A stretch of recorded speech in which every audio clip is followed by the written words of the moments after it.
치아가 충격을 받아서 깨졌을 때에 대해서 이제 저희가 오늘 조금 알아보고 있는데요.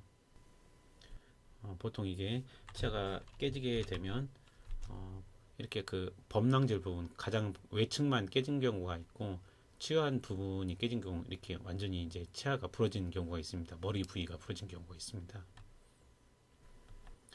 이렇게 치아 끝부분이 그 범낭질이 깨진 경우는 특별한 처치가 필요한 건 아니고 이렇게 걸리지 않게만 부드럽게 다듬어주면 생활하시는 데는 크게 뭐 지장이 없습니다. 그러나 그 다시 말씀드리지만 이렇게 그 치아가 완전히 머리가 부러진 경우에는 조금 이제 그 과정이 복잡해질 수가 있습니다.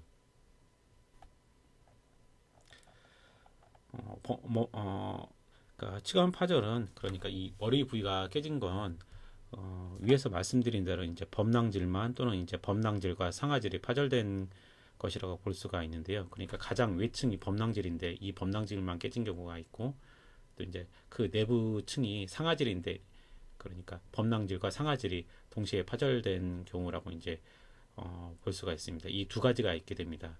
또 이제 이것을 다시 나누게 되면 안에 신경이 노출되지 않은 단순 치관 파절과 그 치아 내부에 있는 신경이 노출되는 그 복잡 치관 파절로 나눌 수가 있습니다. 첫 번째로 이번 시간은 그 단순 치관 파절에 대해서 알아보도록 하겠습니다. 단순 치관 파절은 이렇게 신경이 노출되지 않고 치아 머리 부위가 부분적으로 깨진 거라고 볼 수가 있는데요.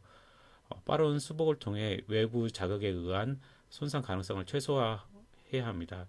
치아가 외상을 입고 나서 치수가 정상적으로 회복하기 위해서는 평균 6에서 8주 정도 시간이 필요하므로 이 기간 동안 주의해야 치수 생활력을 유지시키는데 이제 중요합니다. 치수가 곧 우리가 흔히 알고 있는 신경입니다.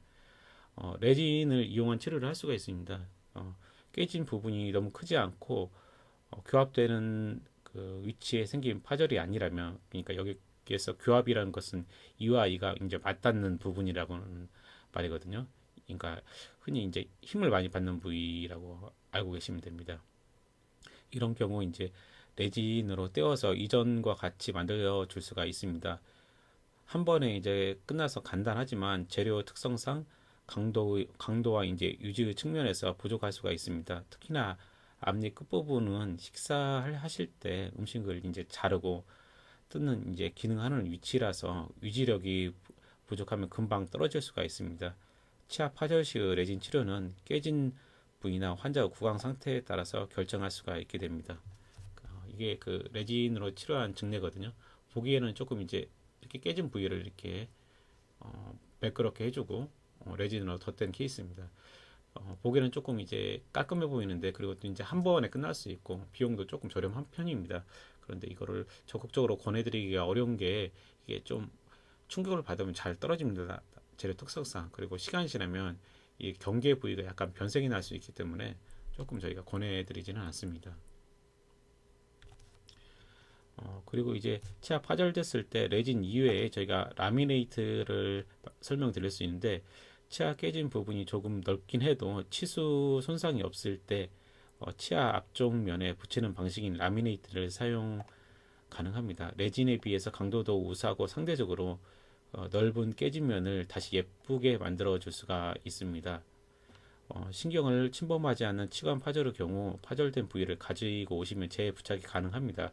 그렇지만 파절편 손상이 거의 없어야 하므로 대부분의 경우 부착이 그렇게 쉽지는 않습니다.